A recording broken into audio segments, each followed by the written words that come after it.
Welcome back to The Devil's Advocates, where we have been known to disagree with Rotten Tomatoes.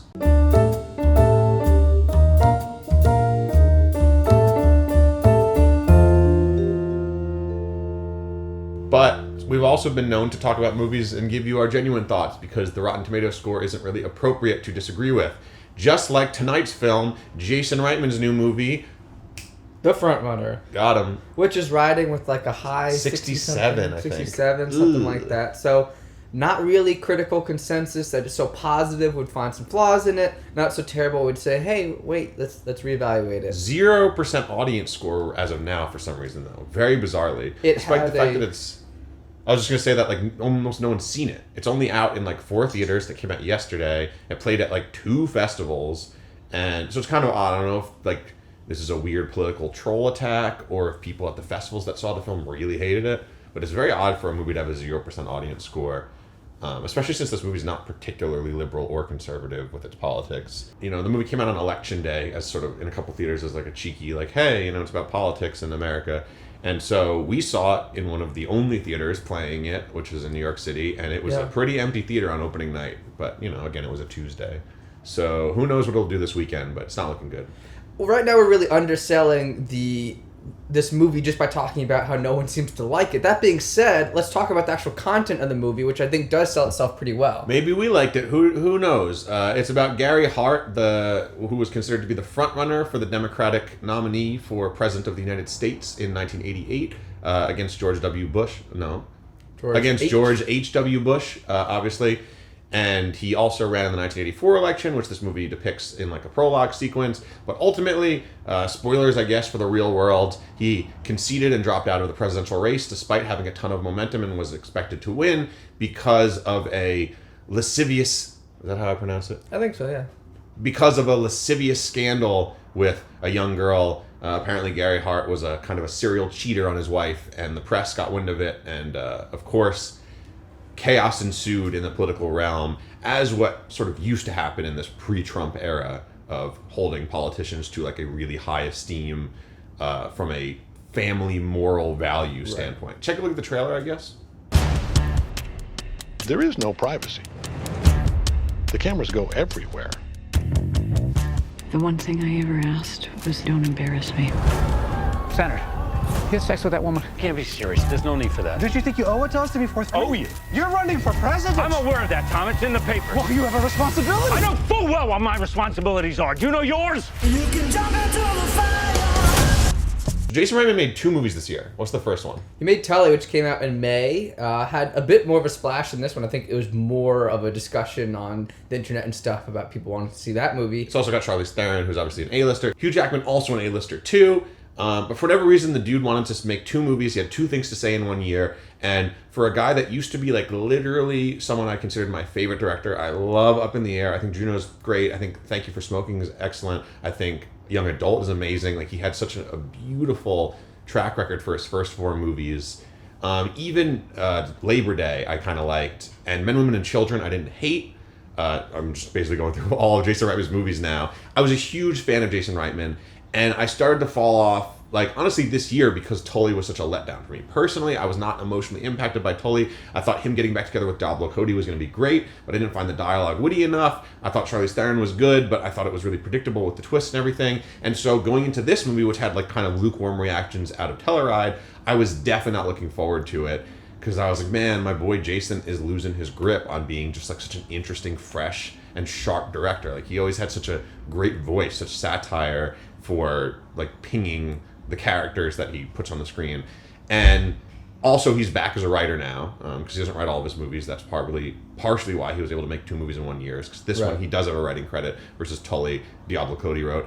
Anyway, let's not bury the lead. This movie is so good, and I thought it was great, and I'm back on Jason Reitman's side, and I have no idea why it's not just like high 90s Rotten Tomatoes and getting tons of Oscar buzz, because it really is one of the most delightful, entertaining pieces of cinema I've seen since like Black Klansman in the summer. It's for me, this dwarfs A Star Is Born and all sorts of other fall movies that have been coming out. I know I'm in the minority, but I really, really thought it was a great piece of work.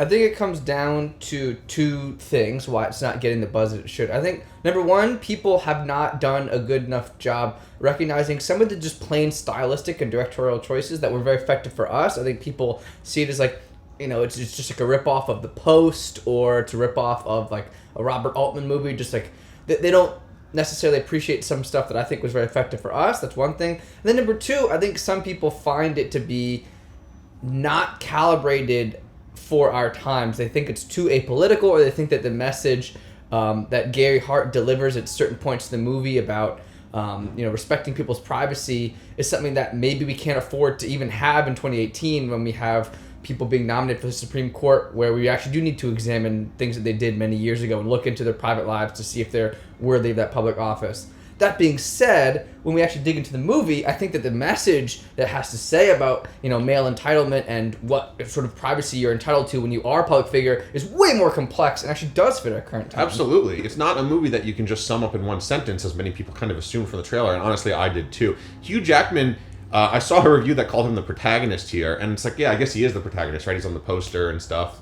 He is the front runner, the titular character in question. But it's kind of funny, because looking back at this movie, it's hard for me to even think of him as the protagonist, because this movie is a sort of beautiful examination on perspective and points of view. I know those are redundant, those are the same thing, but whatever. It's an empathetic movie to everyone involved. It's a really deep dive in the 3 weeks from the scandal emerging to his concession that does a great job at jumping between different characters. And many times it felt like an Aaron Sorkin movie if Aaron Sorkin had a co-writer that kind of reeled him in and made him like kind of calm down. He had a lot of clever ideas and snappy, witty dialogue like he always does. But if the co-writer was like, okay, let's focus it a little bit. You can't all be super, super biting, because these are real people. And so the movie opens, in the first 20 minutes, you're kind of with J.K. Simmons, who's the campaign manager for Gary Hart, and of course, Hugh Jackman playing Gary Hart, and you see a little bit of Vera Farmiga, who plays Gary Hart's wife. And it's kind of going through the motions a little bit, honestly, especially with the prologue where we see what happened in 1984, where he loses the Democratic primary, and then going into the new election, we get sort of up to speed with some exposition about how he's doing politically. But then the movie makes like a really unexpected and interesting choice that is not hinted at in the trailer, which, you can guess, because Hugh Jackman should be what you're selling the movie on. And it just literally leaves him for big, fat stretches at a time. It's like, Gary Hart who? Why don't we go and sit in with Alfred Molina in this newsroom over at, where did Alfred Molina work? The Washington Post. And then after that, let's go hang out with Steve Zissou and Bill Burr over at like the Miami Herald or whatever newspaper they're supposed to work for. It really jumps around, not just between different publications of people that were, journalists that were involved in the scandal, but also people on the campaign team for Gary Hart. It's not just campaign manager J.K. Simmons and Hugh Jackman, Gary Hart together. It's also Alice Koprovsky and I forget that other guy's name. Yeah, he was in the Belko Experiment. Yeah, but like we'll throw up his them off on the side. There's Molly Ephraim. I forget the name of her character, but she's another high-up female staffer who she's sort of tasked with dealing with Donna Rice. That's the woman that Gary Hart has his affair, his liaison Sara with. Paxton plays. Yeah. So what ends up happening, right? You talk about like the job of the directors, like live to director attention. You are given. What makes the movie empathetic on the whole is that you are given so much insight into these people's motivations, and you see how what is not just this tawdry story of like, wow, it took 3 weeks to sink a great man. It's like, no, a lot of people had something really important to do in 3 weeks, and that's why a big change was made. It's more so than anything else, like I said, it's about empathy, it's about understanding the perspective of everyone involved in a giant political scandal, or political campaign for that matter, even if it's not scandalous. But beyond that, like Evan alluded to earlier, it's kind of about male privilege, it's about entitlement. It's often examining just how selfish you have to be like a selfless leader, right? Like we think of these politicians in many ways, not anymore, but we used to think of these politicians as sort of noble beings, right? Because they have to extract all the privacy from their lives and just, never sleep again and bang on doors and campaign and make speeches all countrywide for 2 years or however long before they get elected, just so that they can put some policies in place and make this country a better place. But the truth is, there are hundreds and hundreds of people spending their time and sacrificing their money just for that campaign to happen because they believe in the message. And that is really narcissistic. And it can create like sort of a big head syndrome around you as a politician, no matter who you are. So in that way, for it to be saying like, oh, this movie looks like it's going to just embolden Gary Hart and talk about like, oh, he could have saved America and it's such a shame that we cared so much about him cheating. I totally disagree. It is a very scathing criticism of many aspects of Gary Hart and other Democrats like him, and men like him, Republican and Democrat. But it also empathizes with him just as it does with everyone else. And yes, there are moments in the movie where you certainly do feel for him and see his perspective too. It's very great in that way. I know some people get frustrated when movies don't take like a stance, but like, man, this movie showed so many stances so well and so smartly that it's my favorite type of film. You feel so full and nourished after it finishes. Like, wow, for an hour and 50 minutes, I got so much thrown at me, and it was, really digestible and entertaining and fun. And it's really funny, not in a laugh out loud way, but like in a way where you're always kind of smiling at the characters. You just really like everyone and feel for them, and you get like upset when they make decisions that are bad. And that's the best type of movie. I think that's what it comes down to with how the Gary Hart, his aspect of the story, not even to mention the side plots work, is that we see some of his flaws and that he's quite obstinate. And we see how those flaws contribute to his downfall. It's not about the world being unfair to him.